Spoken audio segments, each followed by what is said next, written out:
Pinning ceremony ng aming future teacher NSK.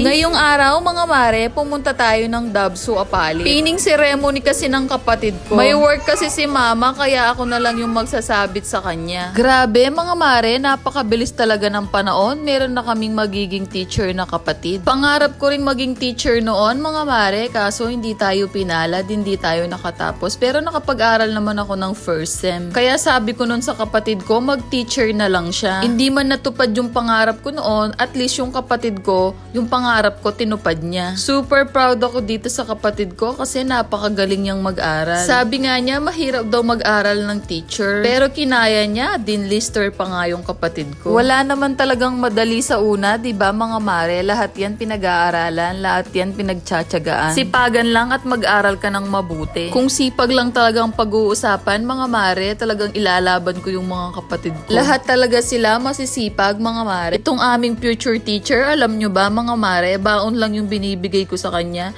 Yung baon nga lang niya, 150. Tapos lahat ng expenses niya sa school, siya na yung gumagastos. Hindi na siya nanghihingi. Photographer nga pala tong kapatid ko na to mga mare. Yun yung part-time job niya mga mare. Student sa umaga, photographer sa gabi. O diba, time management lang mga mare, talagang kakayanin mo kung gugustuhin mo. At may pabigay pa nga ng mga bulaklak yung mga student. Naalala ko tuloy ng elementary ako nung nag-graduate ako, parang ganito, bibigyan ng bulaklak yung parents. Kung si mama ko lang yung nandito, iiyak sigurado yun. Kasi konting kembot na lang, meron na siyang teacher. Alam ko naman na proud siya dito sa kapatid ko na to. Kasi naman, hindi naman to sakit sa ulo. Napakabait na bata. Sa sobrang tuwa nga niya, naiyak pa nga siya. Sabi ko pa nga sa kanya, ba't siya umiyak? Hindi pa naman graduation. Kidding aside mga mare, syempre, sino ba namang hindi maiiyak? Matatapos ka na, mag-graduate ka na. Konting kembot na lang, matutupad na yung mga pinangarap niya at papangarapin pa niya. Pagtapos nga ng pinning ceremony nila, dumiretso kami dito sa may Grumpy Joe, dito sa may San Fernando. Syempre, ililibre niya tayo ng dinner. At dahil maraming kumakain, nag-wait muna kami saglit. Tapos, chinek yung menu kung ano yung mga gusto naming orderin. Ito namang aming aring kingking nakikigulo sa menu. Gusto na atang mag-order na matakaw na bata. Ilang minuto lang nakapasok na din kami mga mare, hindi naman matagal naghintay.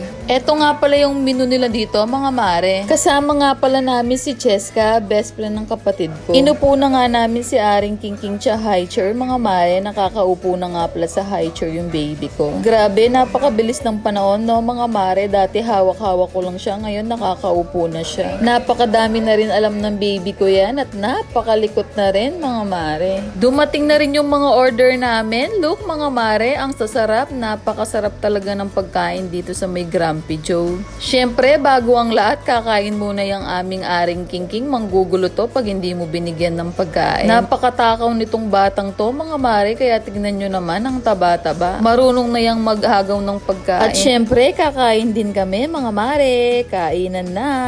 Napakasarap ng mga pagkain dito mga mare at lalo pang nagpasarap kasi libre.